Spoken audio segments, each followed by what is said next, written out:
We are live, waiting on YouTube. What's going on, guys? Donnie Rouse here, and today we are going to talk about the price of success. So, before we even get started, what does success look like to you? Does it mean having a certain amount of money? Does it mean having a certain lifestyle of freedom where you're able to move around with no strings attached? What is success to you? Because how you define success is going to determine your path forward as well as the beliefs you hold about success. In a moment, I'm about to share a story about a conversation I had with someone who is very successful in his business. But when we were having this conversation, he quickly shared with me the struggles he had. And in some sense, I feel like maybe he wasn't even aware, because isn't it true, once we get on that hamster wheel, the wheel just keeps spinning, spinning, spinning, and the only thing you're focusing on doing is keeping the momentum of that wheel going. So much so that you forget about everything else that's going on around you. Isn't it true that you've had moments where all of a sudden you realize, like, wow, I've been working this job for 50 years. Where did all that time go? Or maybe not 50 years, but it's that kind of thing where you get stuck in a pattern. You get stuck in a way of being. And the mind, in an effort to be efficient, keeps you on that because it doesn't have to dispense a lot of energy. So it's easy, so you keep going that. And to the point of trying to change, all of a sudden now is painful. But it is possible. So before we go into the story, I want to ask you, what does success look like to you?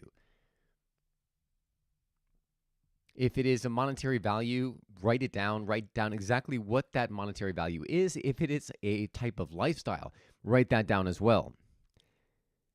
And after you write those down, I want to ask you, what are your belief systems around that?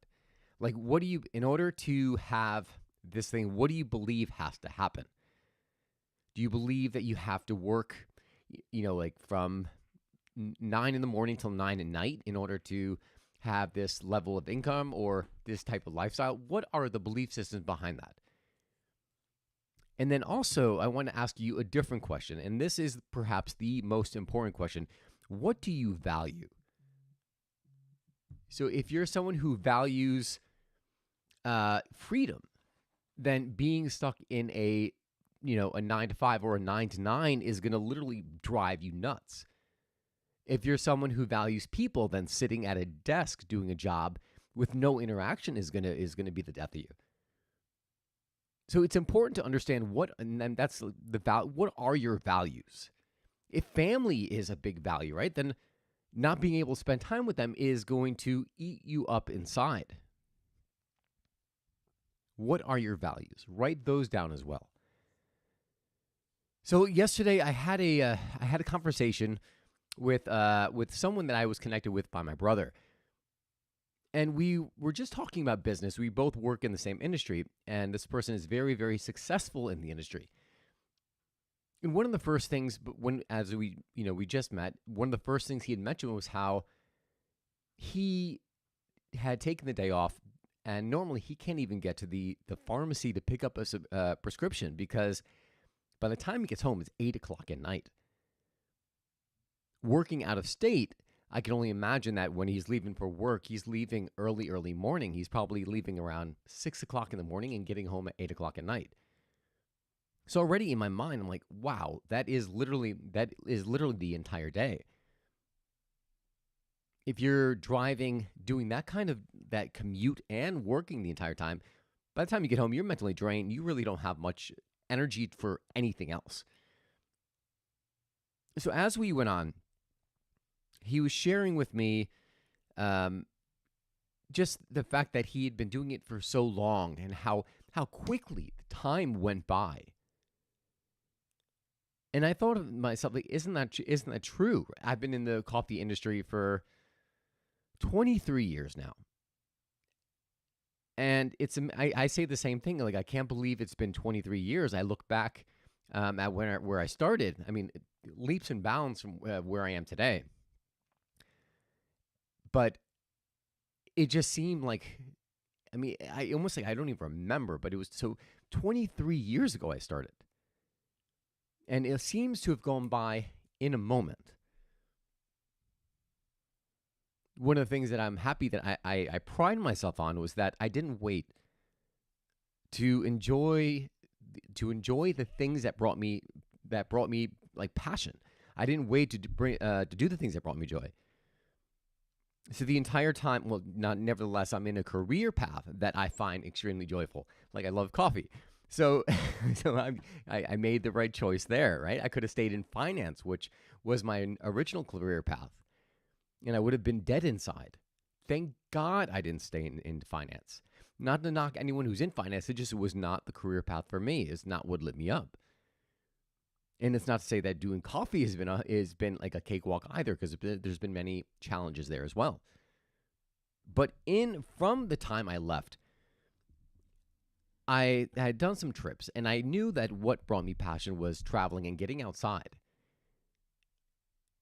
And as a result of that, I made that a priority in my life. Now that I'm traveling, I'm doing every year I travel twice a year for about a month. So maybe that is, sometimes it feels like it's a little bit too much. Like I come back and I feel like I'm not really sure where to pick up.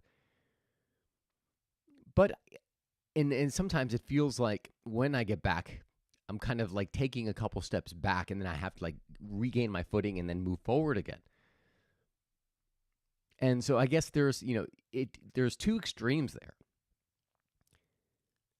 But the point I wanted to make in doing that was that I'm not waiting. I'm not putting off life for to earn a certain to meet a financial goal. I'm doing it because I realize that every moment is a gift. Every moment is a blessing. Every moment could be the last moment, really, when you think about it. Like none of us are guaranteed a single moment outside of this moment right now. As we went into deeper into conversation, we shared what our passions were, and we started talking about goals. And he was sharing some of his goals that he had told a customer of his, and he had completely smashed those goals. And asked me what my goals were. So I shared my goals, what they were for the beverage that I make. But I also said, well, after that is my goal for that. But my goal for life, I told him my goal for life is I want to impact people beyond like their cup of coffee. I want to travel the world. I want to get people to step outside of their day-to-day habitual patterns to realize that there's a whole different world out there, to follow their dreams, go after what they love, because every moment is a gift and not a single moment is guaranteed. I said something along those lines. After that, I went over to my brother's house, who lives very close by, and I was sharing with my brother. I was like, "Hey, this was the conversations we had." And he's like, "Well, yeah." He's like, "Once you build up a lifestyle, you have to. There's the pressure now is to maintain it. So if you have multiple homes, now all of a sudden, you have to maintain like the upkeep of those homes, like paying like the landscaper, paying the electricity, paying all, just whatever expense arises as a result of owning that asset."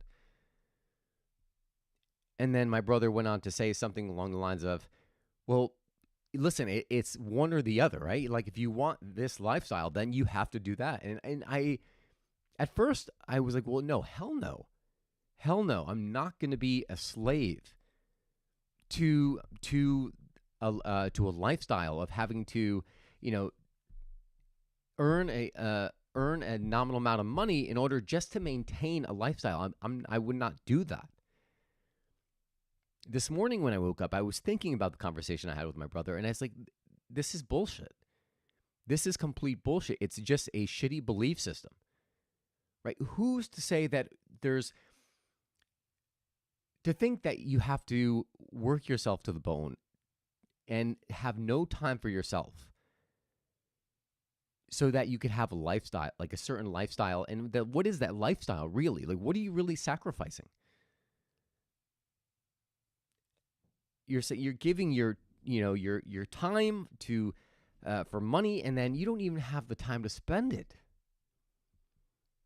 So the shitty belief system there is that you have to. It's not that you can't make the money and have life time and a life to do what you want, do the things that bring you joy. That's the belief system was that you have to, if you're going to make X amount of dollars, you have to put X amount of time in, and that's just what it is. When it's not true. It's not a belief system that I'm willing to adapt. And I was thinking about this morning. I was like, you have to really, really stand true to your values. Because the world around you, a lot of people have herd mentality where they're thinking a certain way, right? They have the fancy car right now. Oh, you're like, I have to get the fancy car because I feel like I'm behind. So you start following, right? That's the herd mentality. You do not have to follow that. But it's funny. It's like a virus because then you start thinking around the same way as other people. And it doesn't even match your values. It doesn't match the lifestyle that you want. So if that is you, I want to wake you up to that. And waking up to that first starts with understanding what is it that you value. Right? We kind of went, I was like, what is success? Then I said, what do you value? The first thing what are your values? Right? Let's put those in stone first, because that is what's going to determine what your goal should be, right? If your values are freedom, if your values are, having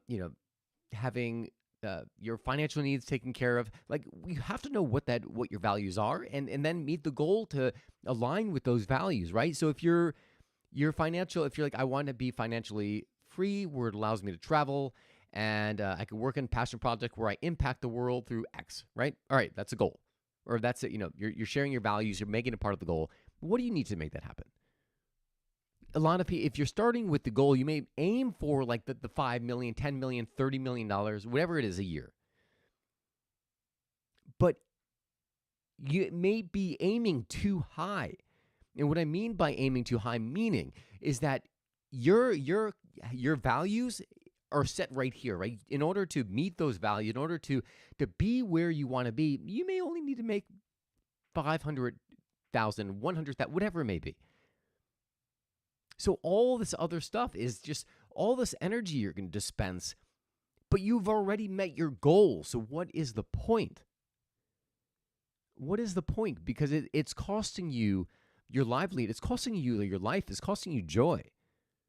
So what do you do if you're listening to me? You may be listening to me and be like, Donnie, great. You know what? I'm already there.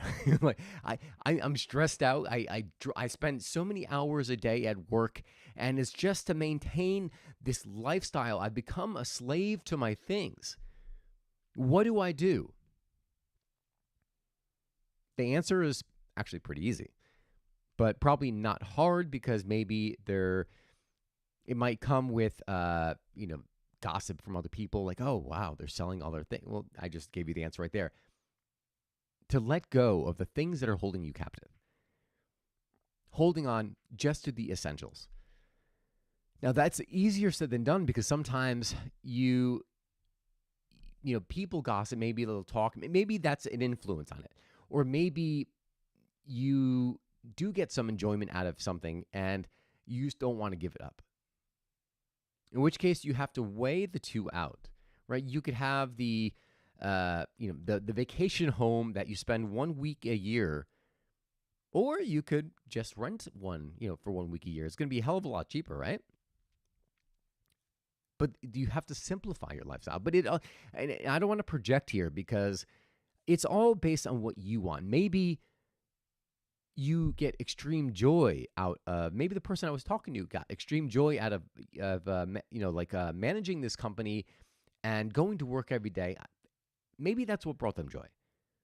I could be projecting here, but I want you to question the decisions you're making in your own life, so you align with your own values. If that's what you like, and you want to, go drive 5 hours a day to go to work and then come home only to be completely depleted, by all means. Do whatever you want. Do what's going to make you happy. But if you are unhappy, I want you to question it, and I want you to probe a little bit further to say, well, what is going on here? What What is necessary? What is not necessary? What do I need to let go? What is no longer serving me? I know through my day, sometimes I'll get these feelings, right? That like these emotions that well up. And like a lot of time I'll just kind of brush them. Let me lift up the carpet, throw it under there. Let me throw it under this one. Let's hide them all. But I started paying attention to them, and I was like, well, interesting. This emotion came up. Where did this come from? What is this trying to tell me? Because your emotions come up, and they're trying to deliver a message. They're trying to deliver a message of action. They're letting you know that something is not right. Sometimes it could be just a faulty way of thinking, but other times it is allowing you to get a peek into what your real value system is. Pay attention to that because it is your guidance. So in essence, let me go back. What do you value? Like get a piece of paper right now and just write down what are your top values in life. Like what is it that's going to give you a life of joy, a life of passion, whatever you want your life experience to be. Write that down and say, what is it that you value? And then next, look at your goals. All right, in order to create this life, what do I need to create? What do I need to sustain? Create your goals based on what you value. Right? Maybe it's like, to get a job that allows me to travel all the time and earn X amount of dollars. Okay, at least now you know what your target is. And if you are well established now, let's look at your life and say, okay, well, what is holding us back? What are we now a slave to? An example of my own, right? If I were to own so when I do my coffee production, right now I rent space. So I rent my production time when I'm brewing my espresso. I rent per diem. When I'm roasting coffee, it's per diem. The freedom that it gives me is that I do not have to be there all the time. I rent it when I need it, and then I say, see you later, right? So I'm not paying rent every single month. So it gives me some freedom there. But also, there will probably come a point where I will, where I'll want my own brick and mortar. Well, I want my own shop where I'm doing my own production there. But it's just not at the moment right now. And so I made that decision consciously. But I could, if I were doing it the opposite way, as I was just saying, if I had the facility, actually, you know what? I'm going to get rid of the facility. I'm going to outsource my production, or I'm going to go to a co-production space that allows me the freedom, so I don't have to have $100,000 a month going out just because I need to maintain the space or whatever it may be. There's always a way, if you're willing to look for it, there's always going to be a solution to whatever problem you're facing. So again, if you are in that spot, what changes do you need to make to your life in order to create the life that is aligned with your values? And the last thing is, if you are courageous enough, is to just start taking that first step. Courage happens in that first step. It's not, when we think of courage as like this big, bold action that, like plows through the wall. That is not, courage is not, it could be that. But in my understanding of what courage is and how it's applied to my own life, I think of the scary things that have happened. Say, you get a pain in your stomach. You're like, oh my God, I got to go to the doctor. I don't know what this is, right? But you're resistant to it because you're like, oh my God, what if he tells me something bad? What if it's something worse? And you're like, you freeze. Courage is taking that step and saying, you know what? I'm going to book the appointment. Appointment's coming. You know what? I'm going to go into that visit and see what it is. The courage is saying, you know what? I'm going to get a second opinion to confirm what he said. So courage is just taking the next step. And the reason I tell you this is just so you can start to get some movement and start to gain momentum, because as you keep taking the steps, guess what? You're going to start feeling amazing. You're going to be like, you know what? I got this. I can do this. And then that's what is going to bring you to being in a place that you've never been, getting to the other side of that crevasse, whatever it may be in your life. So I want to end this by just, again, reiterating, what do you value in life? And how can you align your goals to those values? And then lastly, if you are, if you're at a place where you kind of feel stuck, like you've walled yourself in, you've made yourself a slave to your possessions, how can you start to let that go? What steps can you take? Remember, guys, like life is a gift. Life is not a moment is guaranteed. So just make sure whatever you're doing, that you're enjoying it, that you're making a difference. I hope you enjoyed this episode here. If you did, please leave a comment or share it with someone whom you feel could benefit from hearing this message. That is it, guys. Thank you so much for tuning in. I remember you only get one life. Live fully, live passionately, and most of all,